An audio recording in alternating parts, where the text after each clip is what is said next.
شكرا لك أول حاجة على هذه المساندة المعنوية يعني وهذه المشاعر الطيبة دائما تجاه المدربين المغاربة واللاعبين المغاربة. دائما أنت كنت يعني من الداعمين الإنجازات لا المنتخب ولا الأندية المغربية وخاصة يعني التقنيين المغاربة. شكرا لك وأهلا وسهلا بك. كابتن حسين عموتة، أنا أعرفك منذ مدة، أنت رجل تكتم في دواخلك ما تشعر به ولا تظهره إلا حينما تنفرج الأوضاع وتنتهي المباراة. أنا أطلب منك أولا شعورك وأنت تعيش اللحظات الأخيرة في المباراة أمام طاجيكستان وأنت تعرف أن على مرمى حجر من الوصول إلى حلم وإلى تحقيق هذا الحلم بالنسبة للأردنيين أن يكونوا في المربع الذهبي. هل خامرك الشك في لحظة من اللحظات أم كنت متيقنا رغم أنه لا أمان في كرة القدم بأن المنتخب الأردني سيفعلها؟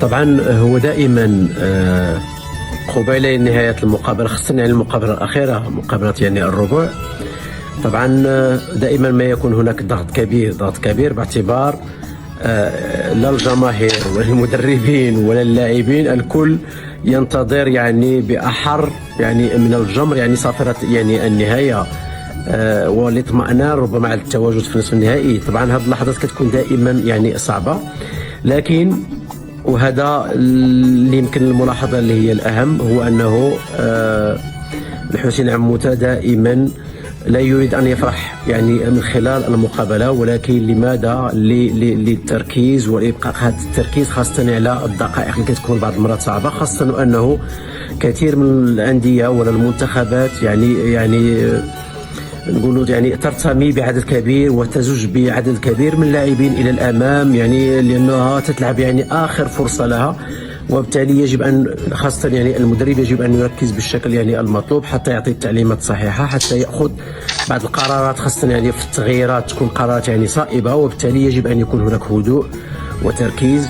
وطبعا يعني علمتنا الكره من خلال التجربه سواء التجربة الخاصة أو تجربة عبر المتابعة ديال المنتخبات وأندية خارجية على أساس أنه لا تنتهي المقابلة إلا بنهاية صافرة الحكم. وطبعا يعني ما وقع أمام العراق في ربع النهائي هو أنه سجلنا هدفين في الوقت بدل الضائع، وهذا شيء جميل جدا أنه المنتخبنا اكتسب واحد القوة ذهنية اللي خلته على أنه ممكن أنه يرجع في النتيجة، وبالتالي لا نريد يعني ما حصلنا عليه يعني من ضغط عالي ومن تركيز ومن اندفاع على الخصوم أن يقع ضد مرمانا، وبالتالي كان هناك تركيز في الدقائق الأخيرة، تركيز اللي هو كبير جدا على أساس أنه اللاعبين يلتزموا يعني بالتعليمات وأن نحافظ على الشباك يعني ديالنا.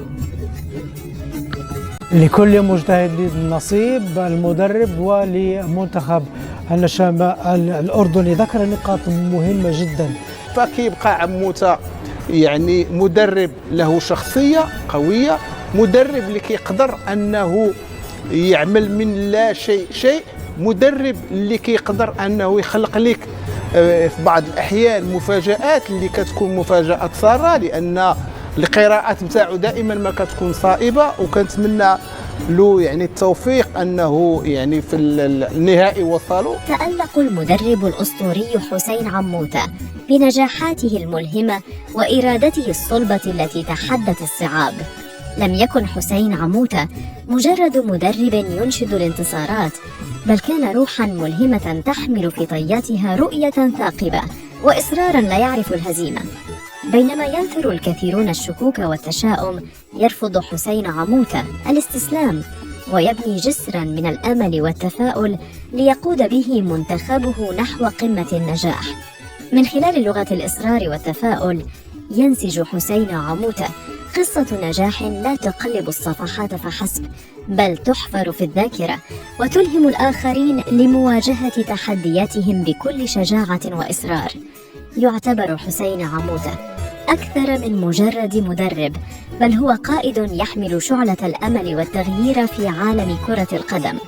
في مسيرته المليئة بالإنجازات والانتصارات، استطاع حسين عموتة أن يمحو كل الشكوك والتحفظات.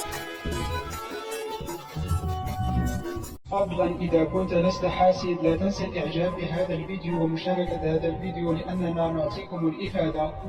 فضلا إذا كنت لست حاسد لا تنسى الإعجاب بهذا الفيديو ومشاركة هذا الفيديو لأننا نعطيكم الإفادة.